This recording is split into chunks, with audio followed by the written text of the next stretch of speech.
हाँ तो भाई दोस्तों, आज हम थोड़ी सी चर्चा महंगाई की बारे में कर लेते हैं। महंगाई क्या, दूध, छाछ, तेल, सब चीज के बारे में। और आपका प्रचार चल रहा है, जब क्रिकेट खेलता है कोई क्रिकेटर 100 रन बनाने से कितनी खुशी होती है, पर आज के टाइम पर 100 रुपए तक अपना रुपए 70 में गिर चुका है, डॉलर के अकॉर्डिंग। परंतु कोई फर्क नहीं पड़ा। पेट्रोल 112 हो गया है, 4-5 दिन में इतनी महंगाई कर दी। अगर इनको महंगाई या पेट्रोल बढ़ाना ही है तो एक बार में बढ़ा दो। 150 करना हो, 130 करना हो, 120 करना हो, इन सभी मुद्दों के बारे में अपन धीरे धीरे करके चर्चा करेंगे। रुके रहिए। चलो भाई दोस्तों, आज आपके सामने महंगाई सीना तान कर नहीं, बल्कि चोर दरवाजे जो पीछे रहता है अपने घर के बनाते हैं, उससे घुसती है। इसे कहते हैं महंगाई की स्लो पॉइजनिंग। मतलब यानी धीरे धीरे जेब काटना। आज 100 का नोट जेब से बाद में निकलता है, पहले वो साला खत्म ही हो जाता। कंपनियां और सिस्टम हमारी मजबूरियों का ऐसा फायदा खेल खेल रही है कि दाम वही रहता है पर सामान आधा हो जाता है।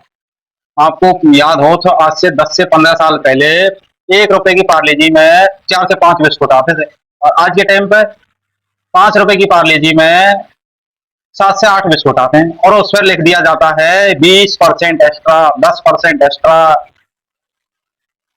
पहले चुपके से वजन कम करो, फिर उसी वजन पर एक्स्ट्रा का ठप्पा लगाकर बेच दो, जिससे लोग बाग बेवकूफ बन रहे हैं। यही हाल आलू की चिप्स पैकेट, तमाम ऐसी चीजें हैं जिनकी कोई सीमा नहीं।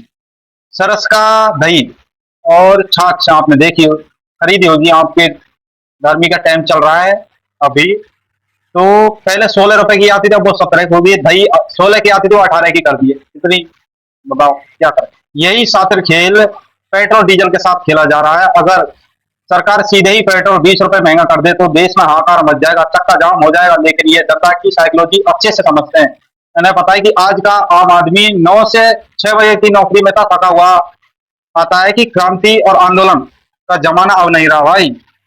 इसलिए रोज सुबह चुपके से 50 पैसे, 1 रुपए बढ़ा देते हैं। आम आदमी सोचता है चलो 1 रुपए ये तो है, लेकिन वही 1 रुपए 10 दिन में, 15 दिन में 15 बन जाता है। तब आपकी जेब खाली हो जाती है, और मंडी से आने वाला राशन, सब्जी सब महंगा हो जाता है। ऊपर से हमें बहाना बहाना दिया जाता है कि अंतर्राष्ट्रीय बाजार में युद्ध चल रहा है। लेकिन जरा याद कीजिए, जब देश में चुनाव आते हैं और चुनाव चल रहे होते हैं, तो विदेश में उस टाइम भयंकर युद्ध था।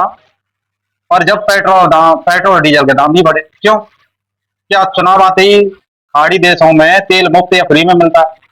फ्री में बताते हैं कि आओ इंडिया वालों और तेल ले जाओ फ्री में, हम बांट रहे हैं, आपके यहाँ चुनाव है। चुनाव के प्रचार के लिए नेताओं के लिए और उनके कर्मचारियों के लिए पेट्रोल की आवश्यकता है। क्यों?